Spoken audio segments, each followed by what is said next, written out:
New year night की चमकती महफिल, एक होटल में हंसी, रक्स और गीतों का शोर। लेकिन इसी शोर में एक पुरस्रार लोरी गूंजती है जो सबको खौफ में मुब्तला कर देती है। अहमद अपने बच्चों साइमा और विकी के साथ सिर्फ पार्टी एंजॉय करने आया था, मगर अनजाने में वो उस कमरे का दरवाज़ा खोल देता है जो बरसों से बंद था। वहां से एक घुंघरू, एक साया और एक मम्मी अहमद के बेटे विकी के साथ घर आ जाते हैं। अब ये कहानी सिर्फ एक खानदान की नहीं, बल्कि एक ऐसी बदरूह की है जिसे छीनना है अपने खोए हुए माँ का बेटा। दोस्तों, वीडियो को लाइक और चैनल सब्सक्राइब करके बेल दबा दें। शुक्रिया। अहमद एक आम आदमी था। उसकी जिंदगी का सहारा उसके दो बच्चे थे, बेटी साइमा और बेटा विक्की। अहमद चाहता था कि नए साल की खुशी में बच्चों को बाहर ले जाए, इसलिए वो सब एक बड़े होटल की न्यू ईयर पार्टी में चले गए। हॉल में मौसीकी और रक्स का शोर था। सब लोग खुश थे। अचानक स्टेज पर एक लड़की आई।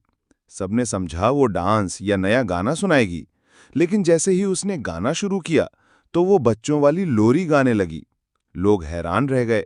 एक शख्स बोला, ये पार्टी तो न्यू ईयर की है, यहां ये लोरी क्यों गाई जा रही है? इसी लम्हे उस लड़की का चेहरा भयानक सा हो गया। कुछ लोग खौफजदा हो गए। अचानक वो लड़की स्टेज पर गिर पड़ी और बेहोश हो गई। सब हक्का बक्का रह गए। अहमद के दिल में भी अजीब सी घबराहट उतरने लगी। इसी वक्त अहमद को होटल के रूम से कॉल आई। फोन उसकी बेटी साइमा का था। वो बोली, पापा, विकी को नींद नहीं आ रही। वो कहता है कि कमरे में कोई है। ये सुनकर अहमद फौरन होटल के कमरे की तरफ निकल पड़ा। विकी रात के सन्नाटे में होटल के कमरे से निकला और ऊपर की तरफ चल पड़ा। उसे किसी के लोरी गाने की आवाज आ रही थी, जैसे कोई उसे बुला रहा हो। सीढ़ियों पर अचानक एक काली बिल्ली नमूदार हुई। उसकी आंखें अजीब तरह से पीली चमक रही थीं। वो गर्राई और फिर गायब हो गई। विक्की खौफजदा होते हुए भी उस आवाज के पीछे गया और एक कमरे के सामने आकर रुका। दरवाजे पर वाज़ेह लिखा था, डू नॉट एंटर। लेकिन विक्की दरवाजा खोलकर अंदर चला गया और फिर गायब हो गया। अहमद जब कमरे में आया तो बेटे को ना पाकर घबरा गया। उसने नोटिस किया कि विक्की की कमीज का एक बटन नीचे गिरा हुआ है। अचानक ऊपर की मंजिल से लोरी की आवाज फिर गूंजी। अहमद दौड़ता हुआ ऊपर गया। एक कमरे से साफ विक्की की आवाज आ रही थी, आंटी, आप बहुत अच्छी हैं। क्या मैं आपके साथ खेल सकता हूं? इतनी देर में होटल का स्टाफ भी आ गया और कहा, सर आप चले यहां से।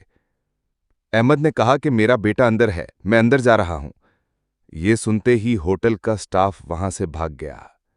अहमद ने घबराकर दरवाज़ा खोला और अंदर चला गया तो देखा विक्की किसी से बातें कर रहा है। अहमद ने चीख कर कहा, बेटा, यहां तो कोई नहीं, तुम किससे बात कर रहे हो?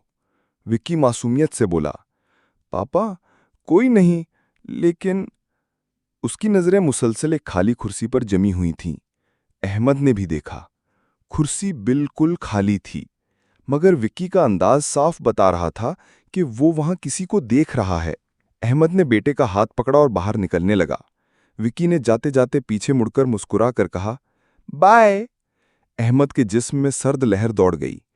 कमरे के अंदर फिर वही लोरी गूंजने लगी। उसने दिल ही दिल में फैसला किया कि सुबह होते ही ये जगह छोड़ देगा। अगली सुबह अहमद ने सामान समेटा और बच्चों को कार में बिठा लिया, मगर जाते वक्त विक्की ऊपर उसी कमरे की तरफ देखकर हाथ हिला रहा था, जैसे किसी को अलविदा कह रहा हो। अहमद के दिल में खौफ और बढ़ गया। घर वापस आकर अहमद ने सोचा सब कुछ ठीक हो जाएगा, मगर कहानी तो अभी शुरू हुई थी। रात को कमरे में लेटा ही था कि दरवाजे पर दस्तक हुई। अहमद ने पूछा, कौन है? मगर जवाब ना आया। उसने दरवाज़ा खोला तो बाहर कोई न था, सिर्फ हवा के झोंकों से लॉन की पत्तियां उड़ रही थीं। कुछ देर बाद फिर जोर से दस्तक हुई। इस बार दरवाज़ा अचानक झटके से खुला और अहमद जमीन पर गिर पड़ा। पत्ते उड़कर अंदर तक आ गए। अहमद के हवास उड़ गए। उसकी बेटी भी आ गई और डरी हुई बोली, पापा, ये सब क्या हो रहा है? अहमद ने कहा, तुम अंदर जाओ और बाहर मत आना। साइमा अंदर चली गई। फिर सुकून हो गया। अगली सुबह नाश्ते की मेज पर एक और अजीब वाकया हुआ। विक्की खुश बैठा नाश्ता कर रहा था। अहमद हैरान हुआ और पूछा, ये नाश्ता किसने बनाया? साइमा, तुमने बनाया ये? साइमा ने कहा, नहीं पापा, मैं तो अभी उठी हूं।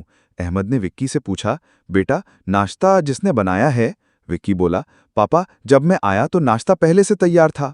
ये सुनकर अहमद के दिल में फिर खौफ की लहर दौड़ गई। अहमद की दोस्त तानिया अक्सर उसके घर आने लगी। एक दिन वो अपने कुत्ते के साथ आई, लेकिन कुत्ता अंदर आते ही भौंकने लगा और ऊपर की मंजिल की तरफ देखने लगा।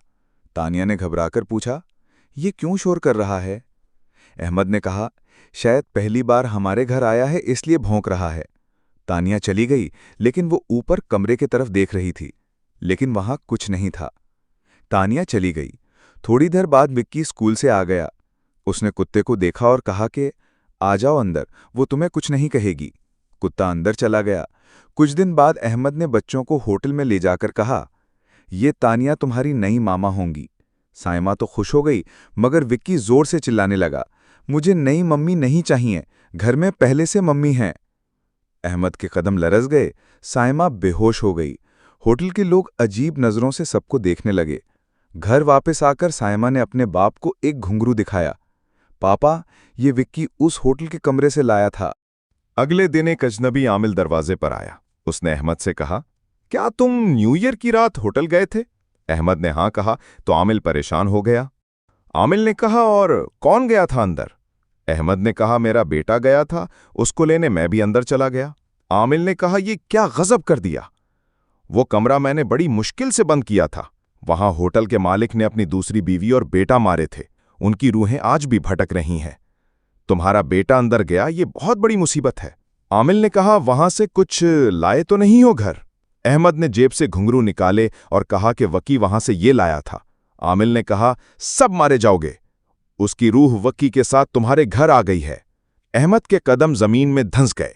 आमिल ने कहा, जल्दी वो घुंघरू वापस करो, वरना सब मारे जाओगे। उसी शाम तानिया अपने घर आई तो कुत्ता भौंक रहा था। अचानक पर्दे के पीछे उसे एक साया नजर आया। तानिया ने कहा, कौन है? लेकिन कोई आवाज ना आई। अचानक एक साया तानिया की तरफ आया और उसके अंदर घुस गया। तानिया की आंखें लाल हो गई। वो हवा में लटक गई और चीखने लगी, अगर विक्की को मुझसे दूर किया तो मैं सबको खत्म कर दूंगी। उसी दौरान अहमद साइमा और विक्की को लेकर तानिया के घर पहुंचा, ताकि उसको साथ लेकर वो घुंघरू उसे होटल के कमरे में फेंक आए। जैसे ही वो अंदर दाखिल हुआ, उसकी चीख निकल गई। तानिया हवा में उड़ रही थी और चिल्ला रही थी कि अगर विक्की को मुझसे दूर किया तो सब जान से जाओगे। अहमद ने अल्लाह का नाम लिया और तानिया को पकड़ा और नीचे उतारा। उसे अपनी कार में बिठाकर उसी होटल की तरफ चल पड़ा। वो होटल पहुंच गए। तानिया को कार में बिठाया और बच्चों को लेकर होटल के उसी कमरे की तरफ चल पड़ा। जैसे ही वो कमरे के करीब पहुंचा, कमरा बंद था। अचानक तानिया वहां आ गई। उसकी आंखें सुर्ख थीं। उसने कहा, अहमद, घुंघरू को मत फेंको, मैं सबको मार दूंगी। अहमद ने हिम्मत की और कमरे में घुस गया। उसने घुंघरू फेंकना चाहा, लेकिन उसकी मुट्ठी बंद हो गई, खुल नहीं रही थी। बाहर विक्की, साइमा और तानिया की चीखों पुकार थी। अहमद ने आयतुल कुर्सी पढ़ना शुरू की। अचानक उसकी मुट्ठी खुल गई। उसने घुंघरू फेंका और बाहर की तरफ दौड़ लगा दी। लम्हे भर में हर तरफ सुकून हो गया। तानिया जमीन पर गिरी और होश में आ गई। अहमद ने बच्चों को गले लगाया और कहा, अब सब ठीक है। इसके बाद होटल की मालकिन ने आमिल को बुलाकर कमरे को दोबारा सील करा दिया। फिर अहमद अपने बच्चों और तानिया के साथ हमेशा के लिए वो शहर छोड़ गए, ताकि ये डरावनी यादें पीछे रह जाएं।